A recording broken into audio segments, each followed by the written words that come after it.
मरहबा collection, fashion की दुनिया का भरोसेमंद नाम। ऊंची से ऊंची कंपनियों के कपड़े जैसे रेमंड, अरविंद, सोक्टास, कैडनी, सम्मान, नसीमा, लुथाई, सियाराम, ओसीएम और लेलन जैसे ऊंची कंपनियों के कपड़े मिलने का बाएतमाद मरकज। हमारा पता याद रखिए, Jamhur high school main road, Malda Chowk, जैतून हजीन मस्जिद के पास, मालेगांव। आगे होता था जिससे घर में उजाला नहीं रहा, होता था जिससे घर में उजाला नहीं रहा, सर पर शफीक बाप का साया नहीं रहा, मिलता था जिसको देख के हज का मुझे सवाब, अफसोस मेरे घर में वो काबा नहीं रहा। मिलता था जिसको देख के हज का मुझे सवाब, अफसोस मेरे घर में वो काबा नहीं रहा। आइए, इस वक्त मैं बड़े अदब और एहतराम के साथ दरख्वास्त कर रहा हूँ, मालेगांव शहर ज़िला राष्ट्रवादी कांग्रेस पार्टी के सदर आली वकार, शहर के साबिक़ एमएलए कायद नस्ल नौ आली जनाब आसिफ शेख रशीद साहब से आप तशरीफ़ लाएं और अपने दिली जज्बात व एहसासात बयान करें।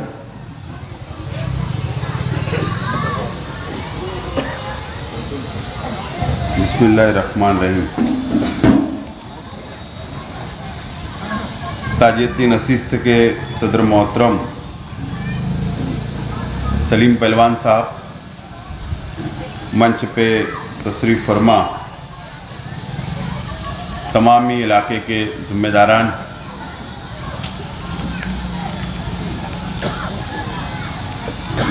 यहाँ पर मौजूद तमामी बुज़ुर्ग हज़रात, नौजवान साथी, दोस्तों और साथियों, सबसे पहले मैं शहीद अब्दुल हमीद रोड के तमामी बुज़ुर्गों का, नौजवानों का शुक्रिया अदा करता हूँ और शहर की आवाम का कि 4 तारीख को शेख रशीद साहब का इंतकाल हुआ। वहाँ से लेकर आज तक शहर की आवाम, शहीद अब्दुल हमीद रोड के तमाम नौजवान बुज़ुर्गों मुसलसल रोज़ाना, हिंदू हो, मुसलमान हो, सिख हो, ईसाई हो या बाहर के शहर के लोग हो या रियासत के लोग हो, आज तक ऑफिस पर, घर पर आप अपने मोहल्लों के अंदर बुलाकर हम लोगों को, हमारे परिवार को और तमामी साथियों को आप तसल्ली दे रहे हैं, हिम्मत दे रहे हैं और शेख रशीद साहब के लिए दुआ कर रहे हैं, मग़फ़िरत की दुआ कर रहे हैं। मैं आप तमाम ही लोगों का बहुत बहुत शुक्रिया अदा करता हूँ।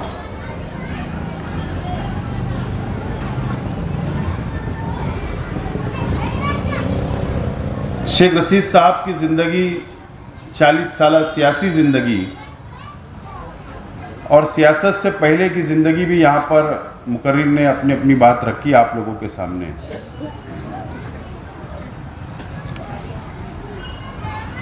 शेख रशीद साहब, ऐसा लगता नहीं आज भी कि दुनिया से चले गए। आज भी लगता है कि अभी इधर से आ जाएगी रिक्शा, अभी इधर से आ जाएगी, कभी इधर से आ जाएगी। लेकिन सच्चाई यह है कि शेख रशीद साहब इस दुनिया से चले गए। उनकी यादें, उनके तामीरी काम, आवाम के लिए जो उन्होंने खिदमत अंजाम दी, वो हमेशा हमारे साथ उनकी यादें रहेगी।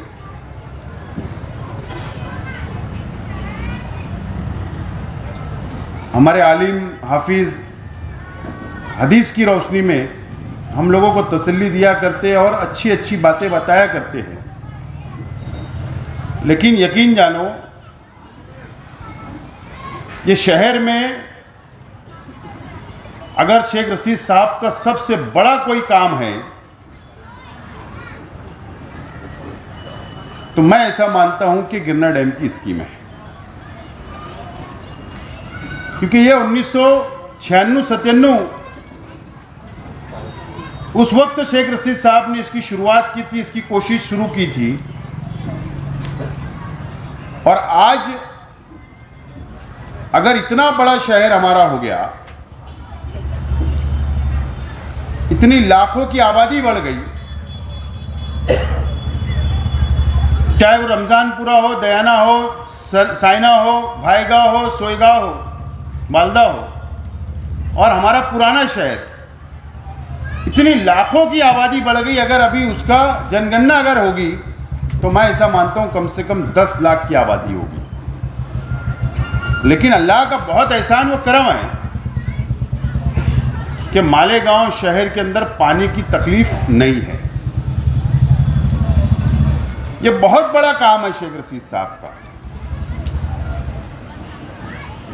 और शहीद अब्दुल हमीद रोड के लिए, इस इलाके की आवाम के लिए या शहर की मुजाफात की झोपड़पट्टियों के लिए शेख रशीद साहब ने जो तामीरी काम किए हैं, जो काम को अंजाम दिया है, यकीन जानो शेख रशीद साहब जब सदर बल्दिया बने उससे पहले का दौर, उससे पहले की हालात झोपड़पट्टियों के और आज के हालात के अंदर आपको ज़मीन और आसमान का फ़र्क नज़र आएगा। तो उसकी देन शेख रशीद साहब है। शेख रशीद साहब ने अपनी पूरी सियासी ज़िंदगी सिर्फ एक बात की कि शहर के अंदर तामीर और तरक्की होना चाहिए, विकास होना चाहिए, डेवलपमेंट होना चाहिए और गरीबों का भी विकास होना चाहिए और गरीबों को साथ लेकर चलना चाहिए। यही उनका एक मिशन था। ठीक है, सियासत के अंदर उनके ऊपर बहुत अनेक इल्ज़ाम लोगों ने लगाया, लेकिन जो लोगों ने भी इल्ज़ाम लगाए माजी में, लेकिन आज वो कबूल कर रहे हैं कि शेख रशीद साहब एक ऐसा लीडर था कि उनके जैसा कोई लीडर इस शहर के अंदर नहीं था। कई मुखालफिन ने इस बात को कबूल किया और निजी महफिल में भी कबूल कर रहे हैं।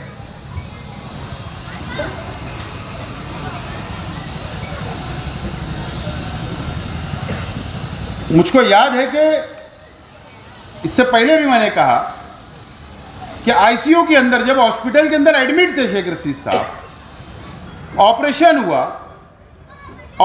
हुआ, आईसीयू में उनको लेकर गए और उनको होश आया दूसरे दिन। जुमरात के दिन ऑपरेशन हुआ, जुमा के दिन, जुमरात की रात में ही होश आ गया। मैं जुमा के दिन मिलने के लिए गया अंदर आईसीयू में, क्योंकि हम लोगों को भी दूर से मुलाकात करवाई जा रही थी। तो शेख रशीद साहब ने कहा, वहाँ पर डॉक्टर उनके पास रहा करते थे, कि आसिफ को बोलना कि शनिचर और एतवार, कल और परसों शादियां बहुत है शहर के अंदर, जा तू शादी अटेंड करने के लिए उसको भेज दो। इन्हें आईसीयू में रहने के बाद भी वो फिक्र करते थे कि किसी जाके खुशी में शामिल हो जाओ, किसी के गम में शामिल हो जाओ। ये शेख रशीद साहब मुझको वहां बोला करते थे। जब हॉस्पिटल से डिस्चार्ज लिए 11 दिन के बाद, मेरे भाई का घर है वहाँ पर नासिक में, वहाँ पर आराम कर रहे थे। मैं और हमारे 2-3 साथी उनके पास रूम के अंदर बैठे थे। तो शेख रशीद साहब वहाँ से क्या बोल रहे पता है? बोले गवर्नमेंट से अब फंड मिलेगा तो अशरफी ईदगाह जो है वहाँ का ब्रिज बना देना, वहाँ का ब्रिज बना देना, वहाँ के रास्ते देख लेना। कौन सा शख्स ऐसा होगा जो आखिरी वक्तों में भी ये शहर के विकास और शहर के डेवलप के लिए सोच रहा है। खुशी और गम में शामिल होने की हमको हुक्म दिया जा रहा है। और यकीन जानो शेख रशीद साहब को एहसास हो गया था, मैं ऐसा मानता हूँ, समझ गया था कि अब मेरा वक्त ख़त्म हो रहा है, मुझको इस दुनिया से जाना है। ठीक है, हर इंसान को दुनिया से जाना है, लेकिन कोई पहले तैयारी करता है और किसको तैयारी का मौका भी नहीं मिलता। लेकिन शेख रशीद साहब, मैं इसलिए बोल रहा हूं, उनको शायद समझ गया था कि उन्होंने मुकम्मल तैयारी कर ली थी, मुकम्मल तैयारी कर ली थी शेख रशीद साहब ने। अगस्त के महीने से ही जब वो जसलोक से वापस आए ना, जब पहला अटैक आया और जसलोक से जब वो 10 अगस्त को मालेगांव आए, उसी दिन से उन्होंने तैयारी शुरू कर ली थी। क्योंकि मुझको कई लोग अभी मिल रहे हैं, 10-11 दिन हुआ, कई लोग आ रहे हैं, मुलाकात कर रहे हैं, वो बता रहे हैं कि यार हमको शेख रशीद साहब मिले, मेरा 2000 रुपया शेख रशीद साहब की आदत थी, क्या सलीम अनवर लाया दवा, यार नहीं ये इनको देना, मुझे बता दो तेरी जेब में जितना है। किसी से 5 ले लेते थे, किसी से 10 बोलते देखो देता हूँ। तो जो शेख रशीद साहब याद कर रहे थे कि ऐसा मैंने किन किन लोगों से पैसा लिया था, उन लोगों को बुलाकर शेख रशीद साहब ने पैसा अदा करना शुरू कर दिया। एक शख्स आया, क्या बोले, किसी अदारे को सिलाई मशीन उन्होंने दिलाई, 10,000 रुपये सिलाई मशीन वाले का था, उनको याद भी नहीं था। शेख रशीद साहब ने को याद आया वो चीज़ और उसको ढूंढकर बुलाकर उसको पैसा अदा किया, ये तेरा कर्ज है ले ले। एक मंसूरी थे गादी वाले, 7,000 रुपया था, उनको भी अदा कर दिया। जितना उनसे हो सका पूरा अदा करते गए, और जब लास्ट में उनको लगा कि अब मैं हॉस्पिटल में ही रहूँगा, अब मेरे को इलाज करवाना है, अब मैं आवाम से नहीं मिल सकता हूँ, तो मेरे चाचा को बुलाकर रूम के अंदर बुलाकर उनको बोले ये पेन और डायरी लेकर बैठ और इसके अंदर लिख कि मुझे फला फला का देना है, ये तेरी जिम्मेदारी है, अगर मैं ज़िंदा रहा तो मैं दे दूंगा और अगर मैं चला गया तो ये पैसा तू अदा कर देना। पेन डायरी लेकर बैठाया था, ऐसा भी नहीं कि मैं बोल रहा हूँ तू सुन ले, ऐसा नहीं। पेन डायरी लेकर बुलाकर लिख कर चिट्ठी बना कर दिए कि ये इनको देना है, ये दे देना, और किससे लेना है वो भी उन्होंने लिख कर दिए। तो इस तरीके से उन्होंने अपनी तैयारी शुरू कर ली। लेकिन वो हम लोगों को भी तसल्ली दिया करते थे। क्या तसल्ली दे रहे थे? आखिरी तक मैं अच्छा हो जाऊंगा, अपने को केरला घूमने के लिए जाना है, 4 गाड़ी लेकर अपन जाएंगे, सब लोग नया कपड़ा उपड़ा सिला लो, नई बैग ले लो, कपड़ा बैग रेडी रखो, अपने को केरला जाना है। यानी हम लोगों को इत्मीनान हो जाए कि शेख रशीद साहब की तबीयत बहुत अच्छी है और उनमें कॉन्फिडेंस और हिम्मत आ गई है, अब वो बोल रहे कि मेरे को अपन केरला जाएंगे घूमने।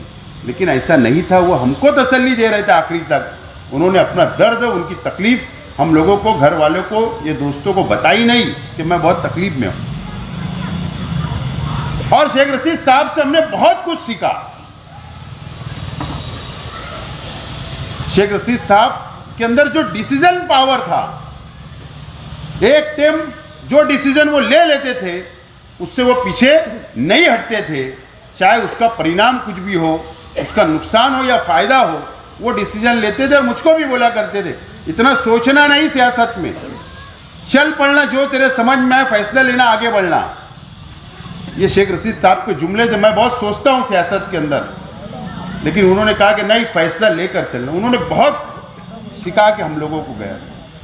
शेख रशीद साहब ने कहा कि अगर सियासत में जिंदा रहना है तो गरीबों का काम करना सीखो, इंसाफ करना सीखो और गरीबों के सुख और दुख के अंदर शामिल होना सीखो और हमेशा हक की बात करो। कभी एक वक्त ऐसा आया कि शेख रशीद साहब को मैंने कहा कान में कि ये पंचायत वाला मामला ना अपनी ऑफिस पे बंद कर दो। यानी बहुत साल पहले मैंने कहा शेख रशीद साहब को, ये पंचायत आती है, एक पार्टी नाराज होती है, हक बोलते आप, एक नाराज हो जाती है और एक खुश हो जाती है। लेकिन शेख रशीद साहब ने बंद नहीं किया। वो बोले नहीं, अगर वो अपना भी है, अपना साथी भी है, और अगर वो गलत कर रहा है तो इंसाफ के साथ, हक के साथ खड़े रहो, अपने दोस्तों के साथ, अपने साथियों के साथ मत खड़े रहो। हमेशा उन्होंने हमको बहुत कुछ सिखाया। और मैं आज आप तमाम ही लोगों को इस बात का यकीन दिलाता हूँ, शहीद अब्दुल हमीद रोड के नौजवानों को, बुजुर्गों को, इस इलाके की आवाम को, शहर की आवाम को, कि हम वहां तक पहुंच नहीं सकते। शेख रशीद साहब जिस तरीके से उन्होंने जिंदगी जी, वहां तक तो नहीं पहुंच सकते, उनकी जगह नहीं ले सकते, लेकिन इंशाअल्लाह मेरा परिवार ये कोशिश करेगा कि शेख रशीद साहब की मंजिल तक पहुंचने की, और उनकी आदत अब हमारे अपने अंदर आ जाए, उनका काम करने का तरीका उनके हमारे अंदर आ जाए, ये पूरी हम लोग कोशिश करेंगे। और तमाम ही लोगों को, जैसा शेख रशीद साहब लेकर चला करते थे, चाहे सुख हो, चाहे दुख हो, चाहे कोई भी मसले में खड़े रहने का, तो इंशाअल्लाह हम लोग खड़े रहेंगे। ये बात का हम लोगों ने फैसला परिवार ने किया है। मैं आपको यकीन दिलाता हूँ, कोई फिक्र करने की ज़रूरत नहीं। शेख रशीद साहब की याद के सारे, उनकी यादों के सारे, उनके बताए हुए रास्ते के ऊपर, उनके अच्छे काम जो बताए उन्होंने, वो तमाम उसके सारे हम लोग आगे बढ़ेंगे और हम सब लोगों को साथ लेकर चलने की कोशिश करेंगे। इस बात की मैं यकीन दिलाता हूँ। खालिद हाजी साहब को शेख रशीद साहब ने कहा हॉस्पिटल के अंदर, क्योंकि खालिद हाजी, इमरान और 2-3 साथी शेख रशीद साहब के साथ 24 घंटा उन्होंने रहे वो लोग। मैं भी तो कभी मुझको काम के सिलसिले में भेज देते थे, लेकिन ये लोग 24 घंटा उनके पास रहे। रात में 2-3 लोग उनके साथ बैठे, रात भर रहते थे, फिर सुबह में दूसरे लोग बैठते थे। इस तरीके के 24 घंटा वो लोग साथ में हमेशा रहे, चाहे आईसीयू में, चाहे आईसीयू के बाहर। खालिद हाजी को उन्होंने एक वसीयत की कि अब मैं लास्ट में कि अब मैं किसी से माफ़ी नहीं मांग सकता हूँ। तो खालिद हाजी को बोले, हाजी जाकर शहर की आवाम से मेरी तरफ से जो भी जाने अनजाने के अंदर गलतियाँ होंगी तो माफ़ी मांग लेना मेरी तरफ से। मैं आप तमाम ही लोगों से, शेख रशीद साहब से जो भी जाने में अनजाने में गलतियाँ होंगी, आप अल्लाह वास्ते उनको माफ़ करें और अपनी खुसूसी दुआओं में शेख रशीद साहब को आप याद रखें, खुसूसी दुआ करिए कि अल्लाह ताला उनकी मग़फ़िरत करे, जन्नतुल फिरदौस में आला से आला मुकाम अता फरमाए और हम सब लोगों को अल्लाह ताला उनके बताए हुए रास्ते के ऊपर चलने की तौफीक दे। ये आप लोग दुआएं करिए, इंशाअल्लाह हम लोग आगे बढ़ेंगे। मैं वापस एक मरतबा तमाम ही इस इलाके के नौजवान बुज़ुर्गों, इन प्रोग्राम कामयाब किया, यहाँ पर हमको बुलाया, तसल्ली दी, हिम्मत दी और साथ खड़े रहने का वादा किया। मैं आप तमाम ही लोगों का शुक्रिया अदा करता हूँ। बहुत बहुत शुक्रिया। खुदा हाफिज़।